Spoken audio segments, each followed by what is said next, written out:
So good morning, ladies and gentlemen.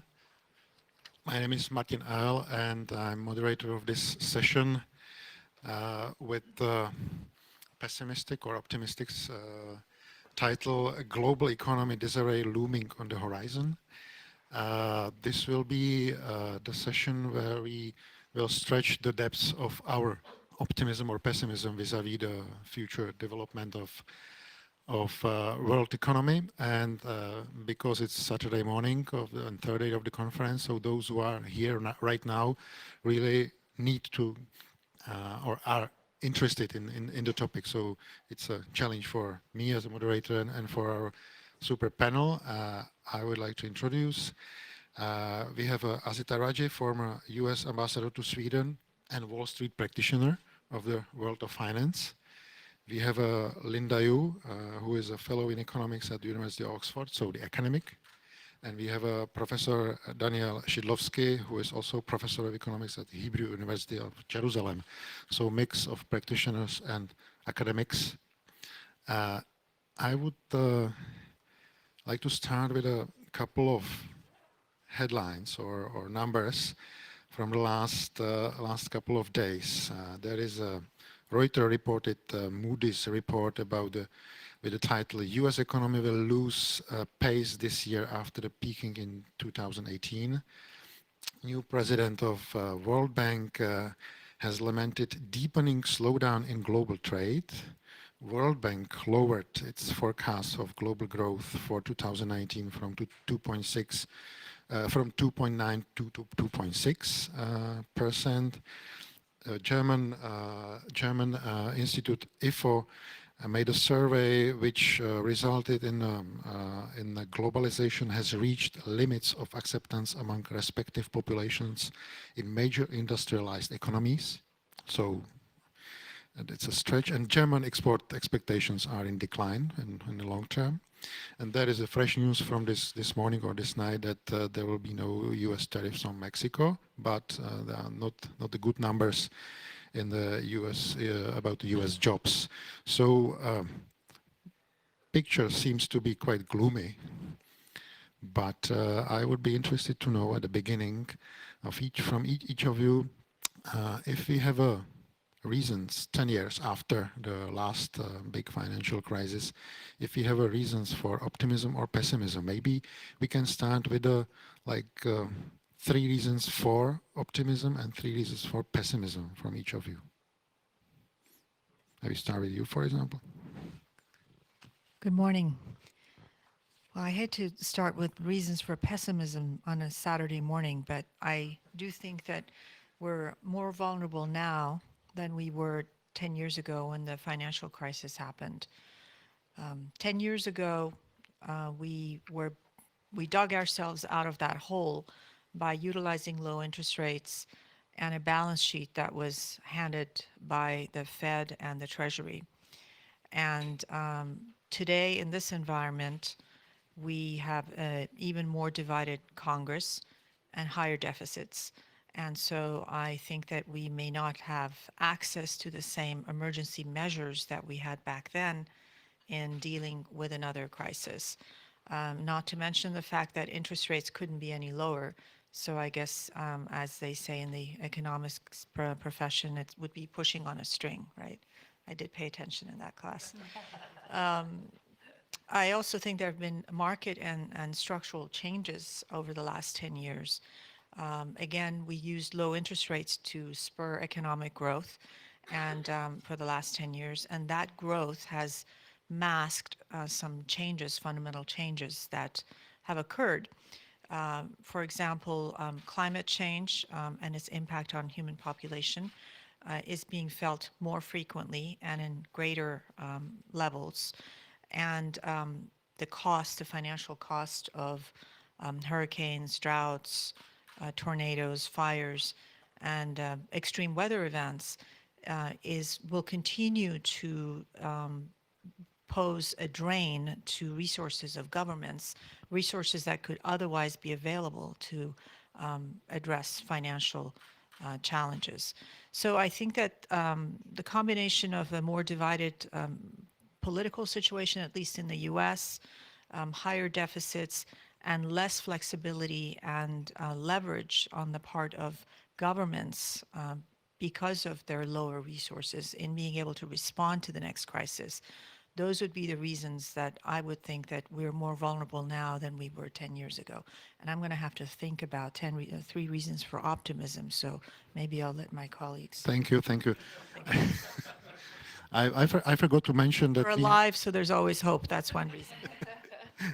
I forgot to mention that we have this nice application Slido. So if you want to pose a question, please do that, or log in with the GOBSEC 2009 login and put a question there. Otherwise, we can then discuss in classic way as well. So please, Linda, 3 reasons for both or for just pessimism? I'd like to start with the bad news first. So let's do the reasons for pessimism. I think, as we've already heard, global growth probably peaked last year in advanced economies. And so we are in a cyclical slowdown. So you see that in terms of the policy responses everywhere from the ECB, as well as Japan. Okay, Japan's been easing for a long time. China, and of course, the latest out of the United States. So in that sense, it is part of the business cycle. But the problem, the pessimistic problem, is in this part of the business cycle, you don't want geopolitical tensions to worsen the downturn. So, like I said, countercyclical monetary policy has already been in effect in a number of economies to try to counteract, as you would normally expect, the slowdown in this part of the business cycle. But if you have the US-China trade tension and you have a rise in protectionism because of a backlash against globalization, it's really the wrong time to be putting more frictions, more cost, more uncertainty around the short-term economic picture.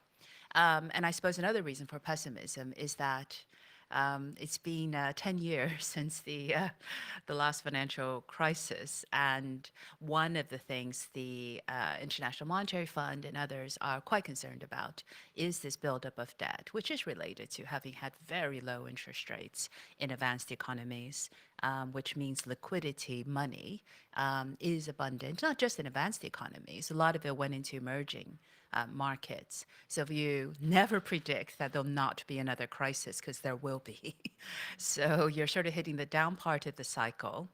You're seeing probably quite a lot of buildup of debt, which is always a precursor to crisis, and quite a few years since the last financial crisis. So if you just think back over crises, right? So before 2008, we had the dot-com bubble in 2000, 2001. Before that, Asian financial crisis around 1998. Before that, the global recession, early 1990s. And then before that, the global recession in the early 1980s. And then, of course, a number of other crises in the middle, the peso crisis in the mid-90s. I'm not even going to go back to the 1970s because that was a mess.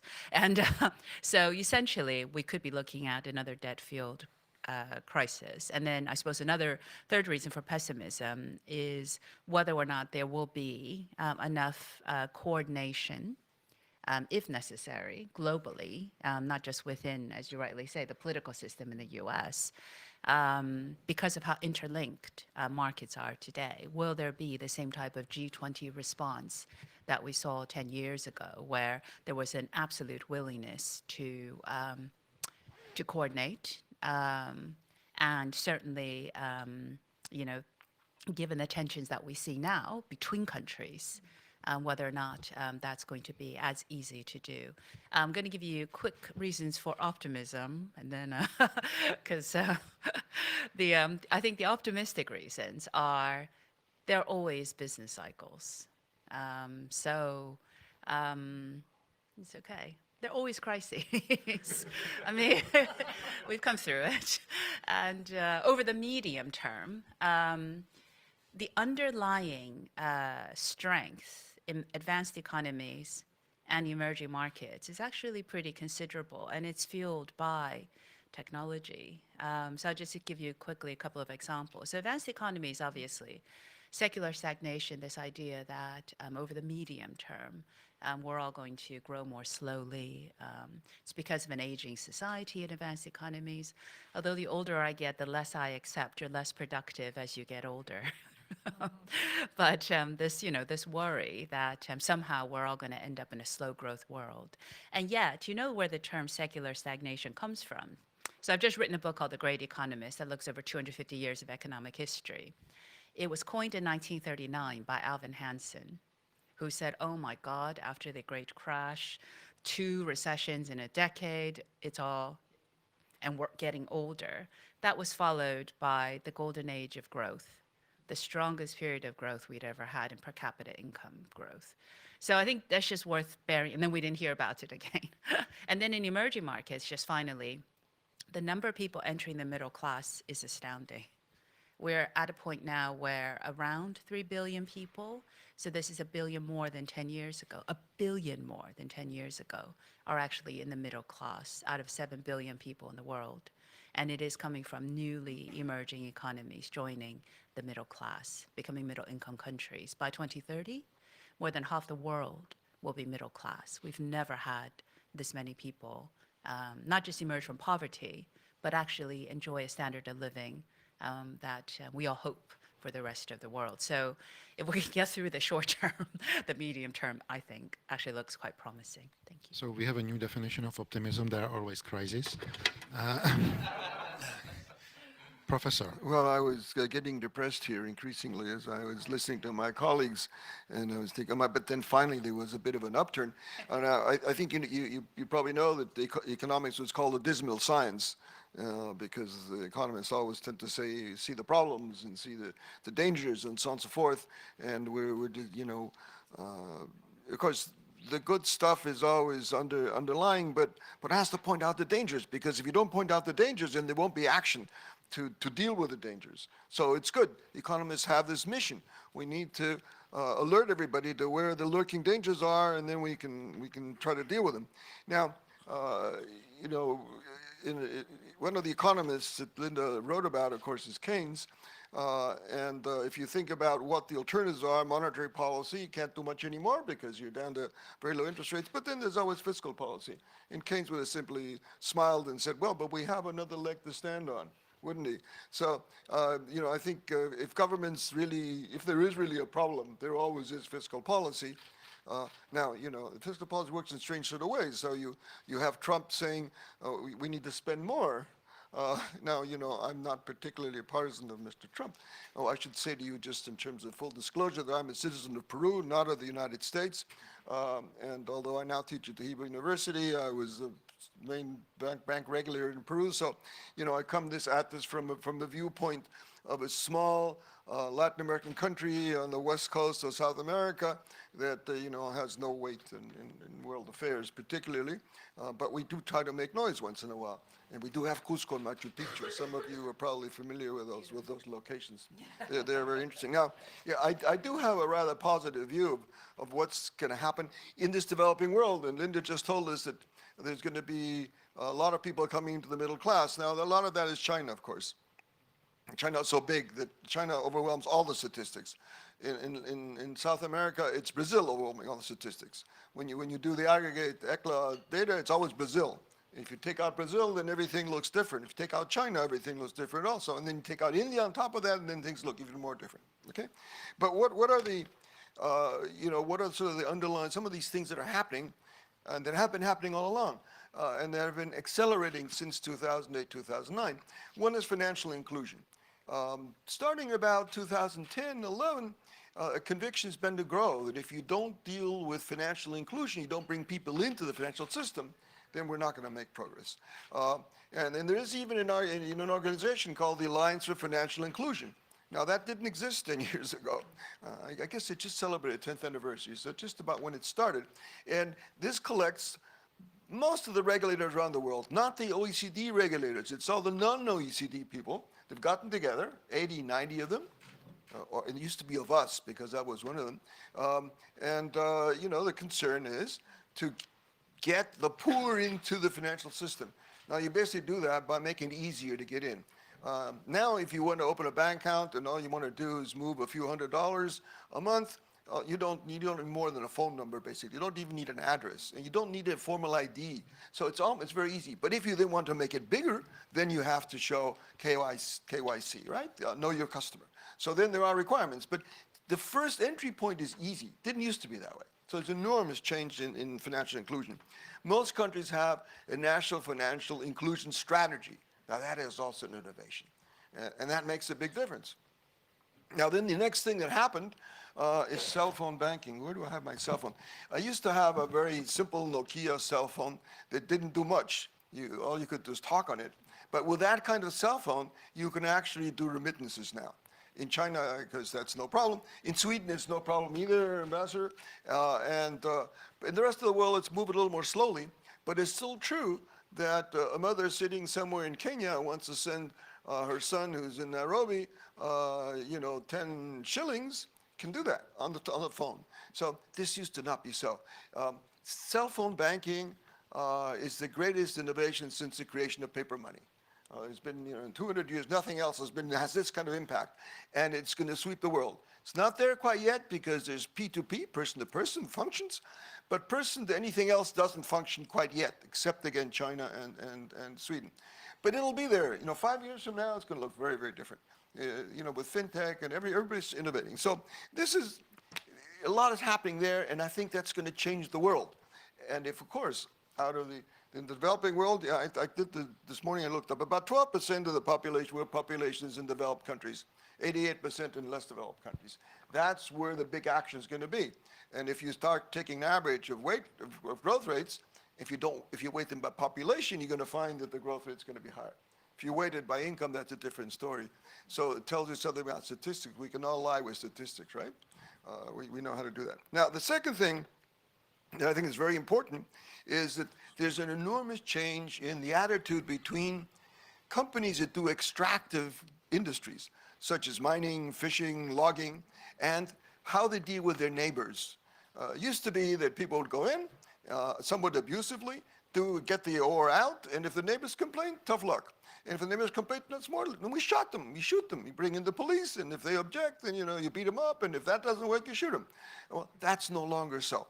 There is something called the Equator Principles, to which all major banks have subscribed, and the banks basically say, when they talk to the customer, they say, look, you're in a place where there's going to be conflict, you're going to open a new mine, the neighbors are probably going to object because they're going to believe, rightly or wrongly, that you're going to use the water, and you're going to pollute, but you have to deal with that.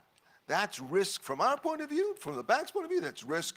We don't want conflict. Conflict creates losses, and therefore, you better see where you're putting your feet.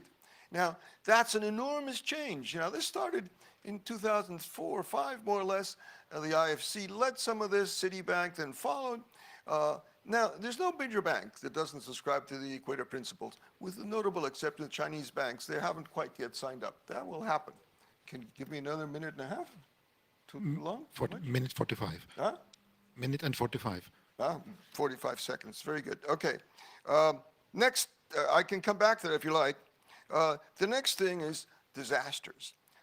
Financial systems don't worry, and regulators don't worry about disasters. Storms, earthquakes, typhoons. That's not the financial regulator's problem, but it is. When you have a disaster, the mortgages, the houses, the roofs get blown off, the mortgages aren't worth a penny anymore. So, but this is beginning to percolate through the notion that this matters. Climate change is the next one. You're probably aware of Governor Carney, the Bank of England, who said this is a systemic problem, and the central banks had better worry about climate change. Well, that's a sea change. When central banks take on a problem, it's going to be dealt with. Maybe not perfectly, but central banks, the mobilization of central banks on climate change is a massive difference in the nature of economic policy and how it's going to be implemented. And that's sweeping the world. It's Bank of England, it's Bank of France, it's the Bank of the Netherlands. There's now, I believe, 30 or 35 banks, central banks that are involved. Not yet the Central Bank of Slovakia, but it'll get there. And so once you have central banks involved, that means the problem is going to be dealt with to some extent. Now, central banks can't do everything, but they're very, very powerful. And the banking system, the financial system, is going to be different 5 years from now because of this initiative. It won't be recognizable anymore. It'll have a different set of mandates. So these are the positive long-term things. We do have to get through the winter. But, the spring does come, as Linda has pointed out. Whatever comes down is going to have to go up. That's it, the nature of elevators, right? It bounces back. And so I'm on the optimistic side, even though I practice a dismal science. But you don't have to be consistent on these matters. Professor, thank you very much for turning the mood in the room. I would have a question for Azita as a practitioner from Wall Street. Professor didn't call it like that, but he spoke more or less about lessons learned after 10 years after. Let's put it like. Is there any particular thing you see in Wall Street that has changed as a lesson learned, or 2-3 lessons learned, which are changing the Wall Street way of functioning, thinking about what is happening there? I'll preface my answer by saying that someone once made an analogy between the culture of Wall Street and the culture of competitive cycling. I don't know if you're cyclers, you know what Lance Armstrong ended up doing. And so the point is that the cultures are very similar. They attract very competitive people who like to win, sometimes at any cost, and there's not a lot of regulation.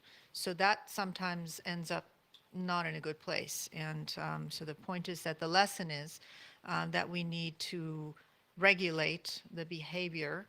I want to just say that we have to, at the start, we have to make a distinction between financial crises and market shocks. Not all market shocks lead to financial crises that impact the real economy and real lives.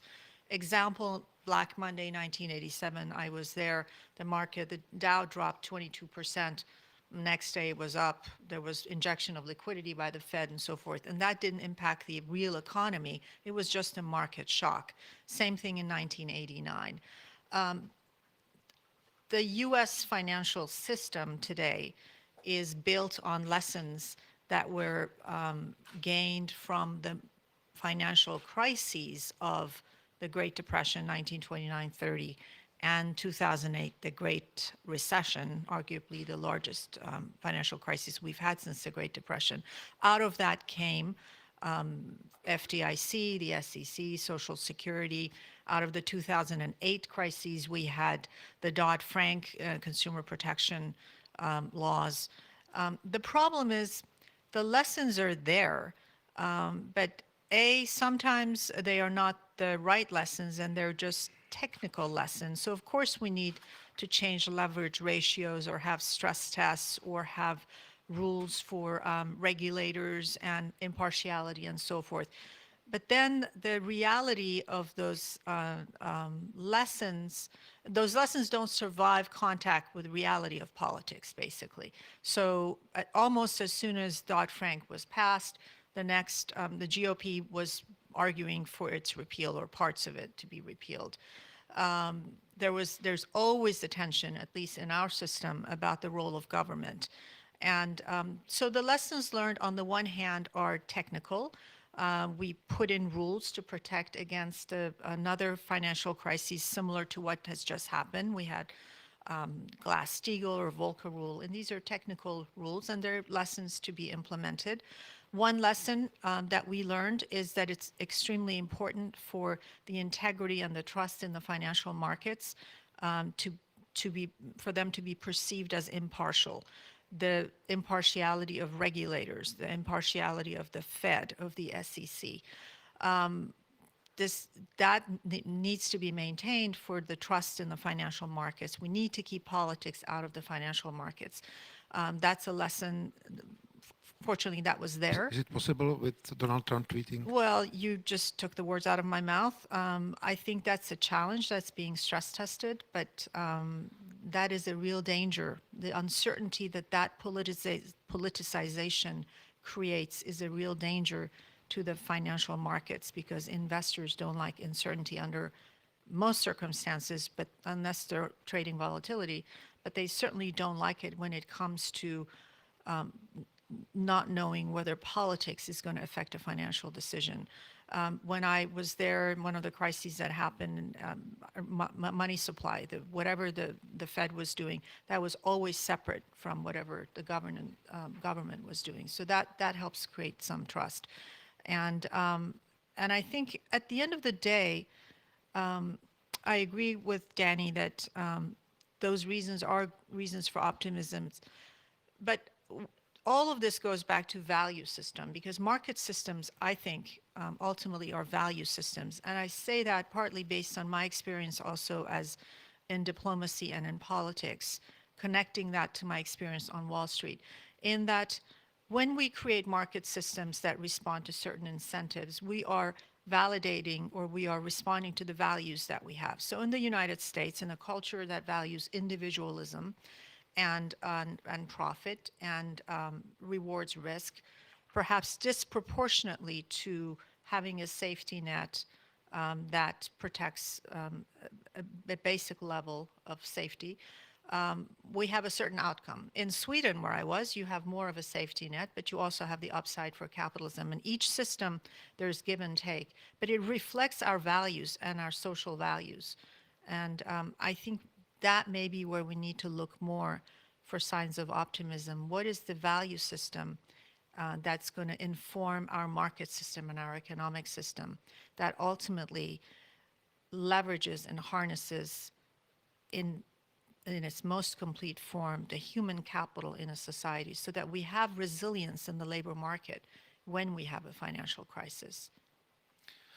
This value question leads me to the analogy. We had a film Wall Street, which ended up of Gecko being jailed for breaching the law. We had a Wall Street 2 film where it was more about the clash of two generations' views on how to make money in this big Wall Street world. Will we have a Wall Street 3 film where, for example, new value climate change or the climate protection of the climate will be kind of a new value which will play a role in the decision making either on Wall Street or in economic theories? Is this new thing which is coming, shaping? In Europe now we live with the Swedish girl protesting against the climate change, and it's a, I would say, kind of hype a little bit, but it's bringing attention to the topic. Is this being included already as one of the lessons learned, maybe, or completely new thing, Linda? I think the values debate is absolutely what we need to have. And it's not the first time in history. The issues are always particular to the context of today. And today we do need to talk a lot more about climate change. But again, if you look back over history, when you have times of breakdown in consensus around the best economic system, it's always because there are issues that the economic system isn't adequately addressing, and it hasn't kept up with the values that people hold. So let me give you a more concrete example. So there's been numerous breakdowns in consensus around the best economic system and the issues which ought to be addressed. I'm going to point out one, which I think is quite important, which was, I'm going to take you all the way back to 1846. So that was when the Corn Laws were repealed in Britain.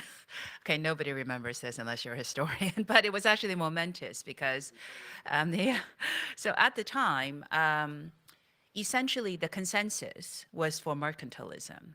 So this is the idea that countries should run trade surpluses. And this is stemming even better if you could find some gold and silver and bring it back to your country. That's great. So it actually took great economists, classical economists like David Ricardo, to argue that actually, no, that is not the way to engage. And this is, remember, 1846. This is the 19th century when the world is becoming connected. And so the consensus was overturned because it seemed it was better to trade and to be open to exchange and specialize. And by the way, the prime minister who repealed the Corn Law, Sir Robert Peel, he lost his premiership shortly thereafter, and then his political party was cast out into the wilderness for a generation. But the outcome was uh, a much more interconnected world and prosperity accompanying the industrializing British economy, German economy, American economy. But that consensus quickly broke down in 1873. So the long depression of the 19th century happened after the Panic of 1873, a U.S. financial crisis spread across the Atlantic and made people extremely disillusioned about the financial system, about capitalism, and about globalization. That led to unemployment becoming a word for the first time. It led to the rise of trade unionism and the rise of Marxism. So by the early 20th century, 60% of the world lived in either communist or socialist regimes. So this eventually led to the market-based economies arguing their position and the creation of the welfare state.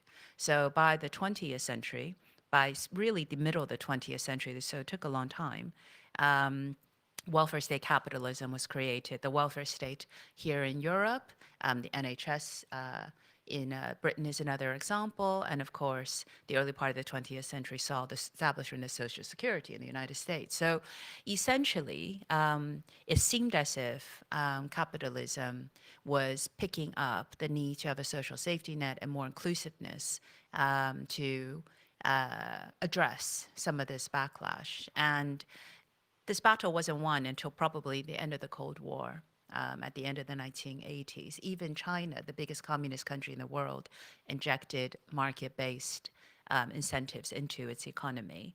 And in fact, there's a great quote by J.K. Galbraith, this great economist I write about. He said, at that point, you might think China's communist, but he said, politically, but economically, he said, the difference between capitalism and communism is that under capitalism, man exploits man. Under communism, it's the exact opposite. And so so it seemed like we had a new consensus by the 1990s. But now, 30 years on, after the biggest financial crash since the 1930s, the consensus is broken down. We're now again questioning whether the economic system is dealing with the issues that we care about, things like climate change, high levels of inequality, the elites doing better than everybody else, a re-examination of not just socialism, but I've heard people admire Marxism once again. So we are now at a point where consensus is broken down. We need to talk about values. We need to talk about how you can take this opportunity, like the great thinkers of the past did, and craft a new system that's much more suited for the 21st century and the issues that we're facing today. I just want to remind you, you are in a country surrounded by the countries which have had quite a extensive experience with applied Marxism. And what we hear, this Marxism being again in kind of fashion as what we hear it from the Western Europe and from the Western. I recently met a group of American New Yorkers, not Americans, New Yorkers. That's a specific, and I was amazed how they were talking, and it was a reaction of the Trump, calling Trump fascist. I told them, oh well, we have a fascism experience here as well, so be careful about this labeling. And these were the real Marxists, but without this practical experience. So that's I think that one of the experiences this region could add to this debate about the values, that it's quite careful. But Azita wanted. I just want to add one other thing, one important lesson from the 2008 crisis, which is that what is different today from this really fascinating history that you just described is that markets, financial crises are now global. If one country sneezes, the whole world catches the cold, right? So you could be sitting here minding your own business and doing everything right, and we in the US do something, and suddenly your economy is in a tailspin because you're affected by what's happening globally. And that makes it even more, it's more of an imperative then for each country to be able to have some preventive measures, in a sense, to protect themselves or to inoculate themselves from something like that affecting them, affecting their economy. And that's why creating a resilient labor market and workforce is really important. I just want to share this statistic that I just read that I just blew my mind. There's a RAND study that showed that 1 in 4 Americans cannot cover an unexpected expenditure of $400 without borrowing or selling something. 1 out of 4. The second one that was even more astonishing is that 78% of American workers live paycheck to paycheck. I thought that would be like 40%. Almost 80% of Americans live paycheck to paycheck. Doesn't mean they live in poverty, but they're used to certain spending habits. Financial crises don't always come from market shocks. We just had a big one in the US when we had a 35-day shutdown of the government where people, that 78% had a financial crisis, but we don't think of it that way. So, and their financial crises are not systemic either. So every American that lives paycheck to paycheck is one illness and one job loss away from their own financial crisis. And that is not a sustainable way for any economy to thrive when we're very, very vulnerable in that sense. We have a couple of questions already on Slido. I would maybe merge two of them. One is about cryptocurrencies. What do you think about them and how they can help to prevent further possible further crisis? Plus, there is a question about the new technologies. We see the new technologies everywhere except for productivity statistics. Any recommendation how to increase the productivity growth? What is the role of the new technologies, cryptocurrencies included, in this, because these were not like part of the crisis last time. Are they helping or making situation more complex or harder? I'll just say that I was in structured derivatives and I don't understand cryptocurrencies. I can explain it to you, but I don't understand how they work, so I'll let you do it. If I may, I'd just like to add a comment to the previous topic. You know, what's different now than 100 years ago, and why is it changed? What's moving is, you know, if you think of the 1800s, you know, 1850 or something like that, what happened in one place didn't impact much what happened somewhere else. You didn't be in London and Birmingham, didn't matter much what went on, and certainly what happened in the United States was of no concern or impact to somebody that was living in England, nor Germany. What happened in China mattered to nobody. So, but now that's different, and there's a name for that in economics. It's called externalities. When what person A does affects what person D does, but indirectly. Used to be there was something James Dusenberry wrote about keeping up with the Joneses. You're happy in accordance to what your neighbors do, right? And if your neighbors got richer, you feel poorer. Now, that's denied by economic theory. That's not included. And when I went to graduate school, externalities was something that you read one article about, and then you just concluded that it was irrelevant. Today, the big externality is climate. Climate affects everybody. And if every individual doesn't take into account what they do on climate and how climate impacts on them, then we're all worse off. So this is a sea change, and that affects interdependence. Everybody is now interdependent with everybody else. So externality is actually what we call is too interconnected to fail. Exactly. Not too big to fail, too interconnected to fail. Exactly. But the problem is that each of us individually can't do very much about it. Now, there's some folks that can. You know, the big countries can do more about it than the little countries. The big companies can do more about it than the little companies. The central banks can do a lot about it. The stock market regulators can do a lot about it. So there are institutions that can have a global impact. Others cannot. Individuals simply cannot. But insofar as individuals force their governments to do something, then the governments can. But this is a tremendous change. And we need to understand and realize this interdependence. Once we have, then that things follow. What kind of capitalism we need to have follows. What economic system we need to have follows. And even the Chinese government is going to wind up recognizing, already has in some sense, climate change. It's recognized clearly that what they do in Beijing affects everybody else. So this is, I think, the great, the next version of the book that you write. You're going to probably have to have, something about who thought about externalities, and Pigou, what did he do, see in 1900 or 1905? People did think about this, but it wasn't important. Now it's important. And I think that is something that once we recognize it, we're totally able to deal with it. But first, it all starts up here. If we don't understand what's going on, we can't cope with it. Just on the cryptocurrencies and financial technologies, I think cryptocurrencies are just the latest form of private money, privately issued money. So, in one sense, this has been talked about for a century by economists like Milton Friedman, who said, "Why not?" If you had a currency which is recognized by somebody else, you can always use it as a medium of exchange. That's all money really is. So I think, but in terms of policy, it complicates the policy-making process because it's already the case that central banks find it difficult to essentially both measure and control money. So interest rates are the price of money, and we already know where we are with there.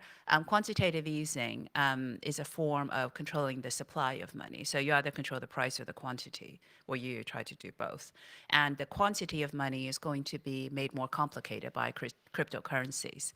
And the other thing central banks have to do is they have to anticipate the movement of the money supply. So again, we learned 10 years ago there's a disconnect between the measures of inflation and the measures of liquidity. So by targeting inflation, you miss the buildup in credit, which fed the housing bubble. So clearly, cryptocurrencies adds another measure, another level of liquidity, which is already very difficult for central banks to try and tackle, which is why currently macroprudential measures, which are new administrative tools employed by a number of major central banks now, is geared at trying to control or at least try and measure debt, leverage, credit, liquidity growth. So I think those are some of the things probably to think about. But I think, generally, and Danny mentioned this, financial innovation, so around productivity. So one of the big puzzles of our time is productivity growth is slowing across the world. And this is called the Solow paradox. Robert Solow, the great economist, said, you can see the computer age everywhere except in the productivity data. And in fact, there's a Bank of England study that shows that as penetration of this goes up, productivity actually goes this way. So can the digital inventions of today raise productivity in the way that electrification or the internal combustion engine did? That is the big question of our time. And I suppose one thing to think about in terms of fintech, which is just innovation in the financial sector, most of that is around making payments easier. So it addresses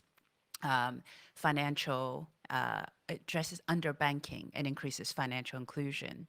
So I wrote a piece for the World Economic Forum, which essentially argues fintech could be the technology that could give us that economy-wide productivity boost, because it does something very different than perhaps even what some of the digital tech, like social media tech does. Fintech translates savings into investment, and that is one of the most important drivers of growth. Investment becomes funds for industry. It becomes funds for investment. And so can we see productivity across the economy be increased? I think fintech gives us a good chance of it. But ultimately, this is, as I say, the puzzle. We're surrounded by tech, and yet somehow we are finding productivity is actually slowing everywhere, including economies like China. I just want to, speaking about technologies, if you are shy to use Slido, you can also raise your hand to have a question. But Professor had some remark. Yeah, just a note of caution about in interpreting productivity data, because computers are wonderful, but there's something called garbage in, garbage out. So it's only the data that comes out of computers is only as good as what you put in. Productivity is one of the most difficult things to measure. So economists have measures; they're extremely imperfect. You have a lot of employment, and the people sit around doing nothing. So, how do you measure that? With the wages paid, with how many hours they worked? When you have different mixes of labor and capital and different kinds of capital, the issues of aggregation are extremely difficult. And Linda knows all about this. And, it's something economists wrestle with. We don't have a good answer. So when you see productivity data, take them with 3 spoonfuls of salt. They're not very good figures. They're not very good figures. Don't believe them very much. It may turn out that productivity as measured is going down, but productivity in reality is going up. Totally possible, totally possible. So when I see productivity data, I say to myself, interesting. Okay, now let's go on to the next topic. I don't believe what I see on paper, much less what I hear on the radio. That's a difference. Yes. My name's Bobo Lowe. I'm an independent analyst. Ambassador, you mentioned that we're more vulnerable to the next financial crisis than we were 10 years ago. Linda, you speak about the period, economic crises are periodical. We're going to have them anyway. So my real question is, what does the next global financial crisis look like? How bad will it get? So who wants to? Thanks. I'll tell you where it starts, and then the ambassador will tell you where it I'll tell you where it starts, the ambassador will tell you how bad it gets, okay? It can start in the clearinghouses. The concentration of clearinghouse data is extremely large. So clearinghouses, and they're very, very thinly capitalized. If somebody large defaults, and the office goes through a clearinghouse may fall, and then you have a major crisis. Now, there's been, the Economist wrote about this recently, and so I'm not saying something that is confidential in any sense. There's a real danger there. Now, Ambassador will tell us what the outfit might be. Thanks for giving me time to think. I think the next one will be triggered by student loan, the bubble of student loan debt in the United States. I have worked through a couple of financial crises. There was program trading was blamed for the 87 one. There was the SNL crisis. Then the 2008 was blamed on counterparty risk and derivatives, of which I was a part of creating those structured derivatives. They have a good use, but then again, they have to be regulated. I think the next, and then emerging markets was another one.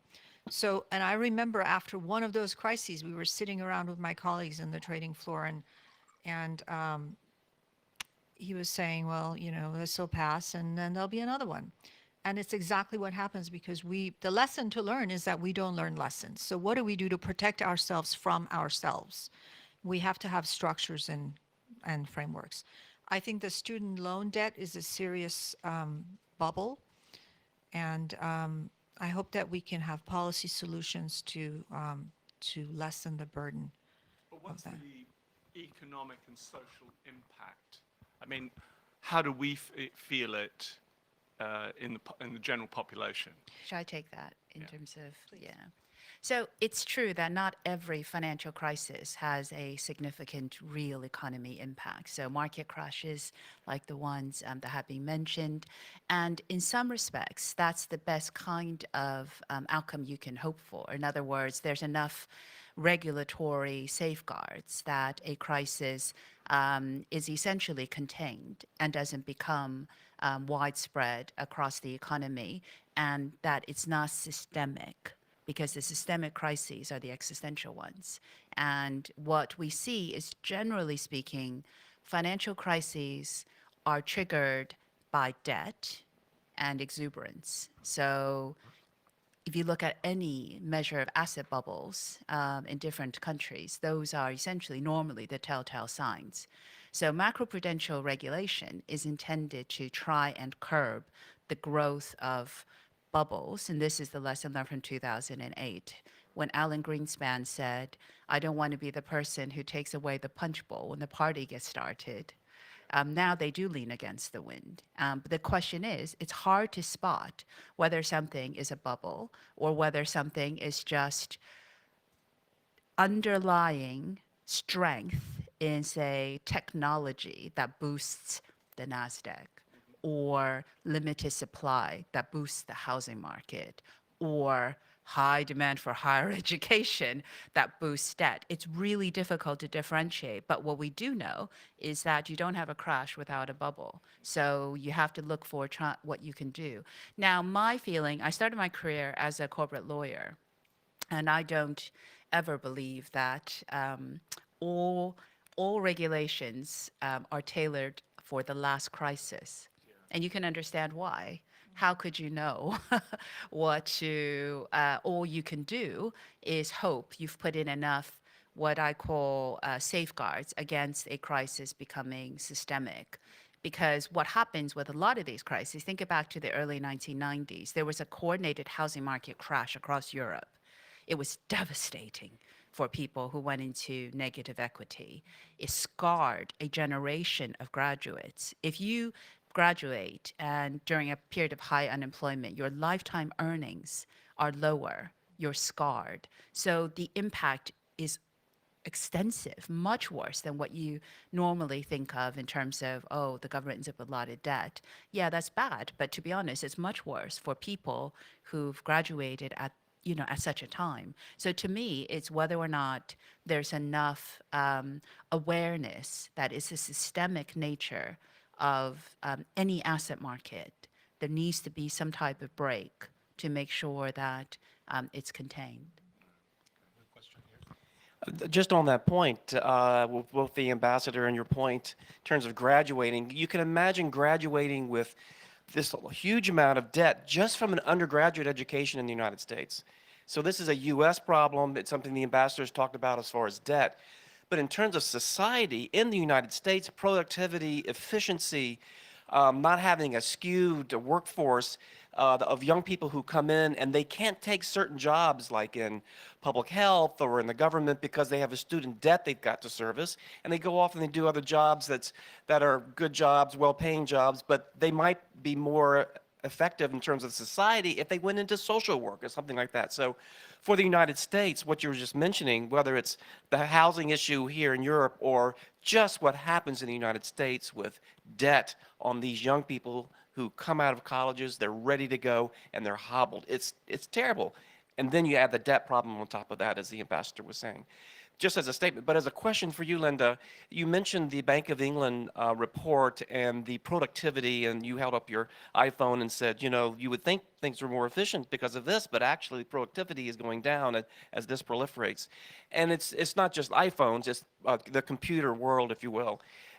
That's not intuitively obvious for a lot of us who are assuming that the efficiencies are going up. I mean, when you said that, I thought about myself, and I said, yeah, I guess I spend more time on my iPhone than I should, therefore I'm not as productive, so I could see that. But what did the Bank of England report say about productivity going down? So those are the reasons. What else did they say? Yeah, it's a great question. So essentially, if you look at the so again, another observation from Robert Solow. So he said the biggest difference between giving his secretary a computer is that before she had one, she worked for him, and afterwards he worked for her. But